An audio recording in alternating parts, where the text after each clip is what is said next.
All right, so today on the channel we're going to take a look at the retro Storm Shadow classified series.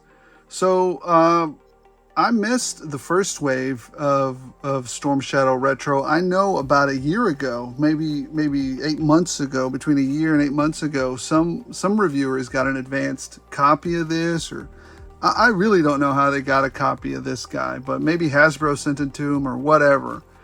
But I didn't manage to order or to get one of those. I waited in line like everybody else, right? And Walmart sent me this particular Storm Shadow in a padded envelope. Thanks, guys. I mean, it's a running joke now, right? We're just gonna get. They just don't give a flip, you know. So, anyways.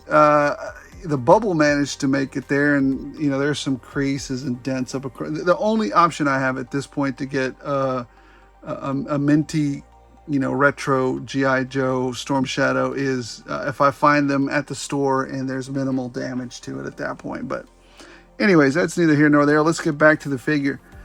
Well, let's take a look at the packaging. I mean, the packaging is a huge part of what we're doing here, right? You know, you've got what is the quintessential packaging that we got back in the day. You've got the same artwork that you have here in the front, Cobra the Enemy up across the top, a bubble like we did before. The only thing is, come on guys, what the hell with this super cheap flimsy? I mean, could we not do it Legend style and get the card stock a little better? I don't know. It's just a real big fail to me. And then for the prices that they're charging, gosh, they could have really done a better job as far as I'm concerned with this. But anyways, I guess it makes the hunt a little better if you find one that's minty. Who knows? Anyways, back of the card, just like we remember, we get a little file card. We get the G.I. Joe logo up across the top there. We get a file card across the back. I'm looking forward to getting Mr. Zartan. I didn't pick him up. I'll probably just look for him in the stores and pick him up then. I already got a copy of these guys, so that's good. Anyways, that's the packaging. Since it's all crushed, it's junk. All right, the figure itself. Well, Storm Shadow #1 is one of my favorite characters of all time watching G.I. Joe. Storm Shadow and Snake Eyes ruled, you know, my childhood, you know, adventures. So really love these guys. You know, really harken back to the old days of adventures with my G.I. Joes. Loved it. And so now that they've come out again, fantastic figures. You know, at least I can say that Hasbro knows their audience and knows what they're doing on this front. So good work with that. Let's take a look at some of the articulation with them. He's pretty much almost the same as the regular classified line, but let's go through it anyways, right? Head can go up this far, which is pretty good, really good actually for classified. It can go down this far. I guess he's got some hindering here, but you could take this off. He didn't have to really wear this hood down. Can strike a T-pose very easily. Regular bicep cut there at the arm. Bends very easy. Double jointed pinless elbows. Up and down. I believe this is an up and down hinge here at the arm. So you could do his swords.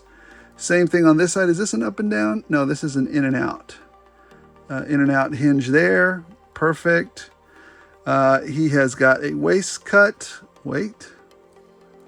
See if we can cut it. Oh, it's tight. But it's a waist cut.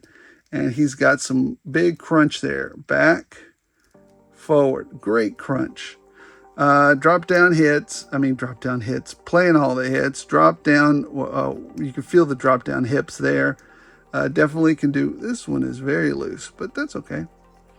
Do the splits there. Very ninja-like splits. So great work there. Let's see what else. Oh, thigh cut, double jointed knees, Good job. Can kick his own butt. And does he have a, yes, he does have a boot cut. So that's pretty neat. I like it. Ankle pivot and up and down. So that's up and down. So that's great. So yeah, basically same articulation as you would get in any G.I. Joe line. Fantastic. This figure, you know, just plays all, you know, hits all the right spots, hits all the right tones. And here's an example of the classified Storm Shadow.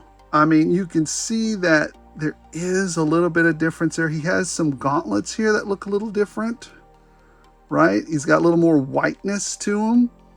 So his hands are white here. His hands are, you know, skin there. He's got a little bit different color there on his arms. He's got some different shading and texturing. But that's almost it, right? Well, along his legs too, down here. You got a little bit color at tread at the bottom, and then a little bit of different shade there, or the wraps around his legs. And it almost feels like this color is a little bit creamy, more creamy white than this stark white. But, you know, that may just be my eyes playing tricks on me. I don't know. So, anyways, that's, you know, let's look at the accessories. There is one accessory that this one doesn't come with, and that's where the hood can go all the way over his head.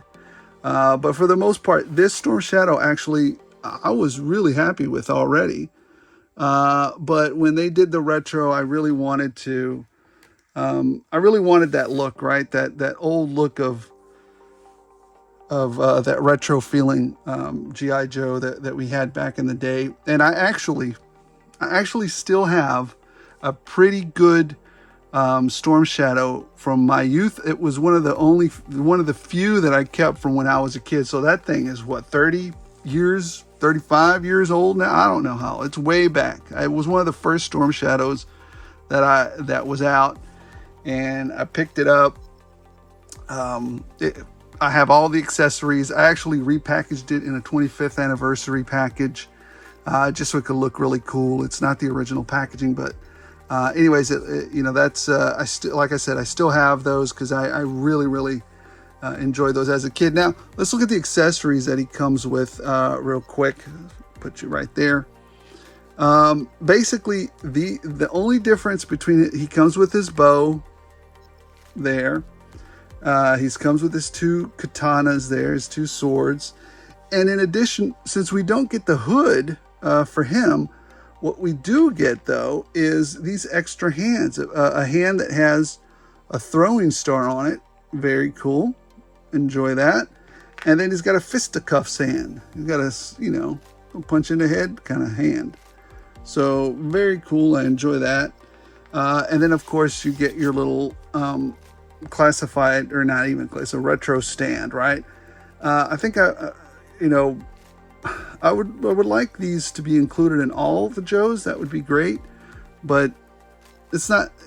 It would just be a nice to have. But if it's going to raise the price on me, then no, leave it off. So I'm fine without it. But anyways, guys, I think this plays all the hits. This is actually a pretty optional component of your collection if you're collecting the G.I. Joe Classified series. Everything that they both hit very, you know, all the great notes together. The only thing this one has that the other one doesn't is that, you know, it just comes in that card stock, which is flimsy as heck.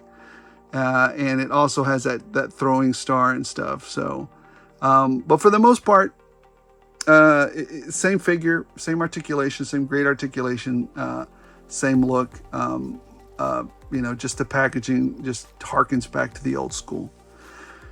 So that's the review, guys. What do you guys think? Are you going to go pick this one up? Is it worth the extra expenditure to, you know, to have yourself a little bit of a nostalgic factor there? I know for me, I'm a hardcore G.I. Joe collector, so it definitely is for me worth it. But you know, I'm going to have to go find a mint on card one now, because that's, you know, that's 50% to 80% of why I did these. So You guys think I was fair on the figure? Are you guys going to go collect this one? Are you going to pass on this particular series?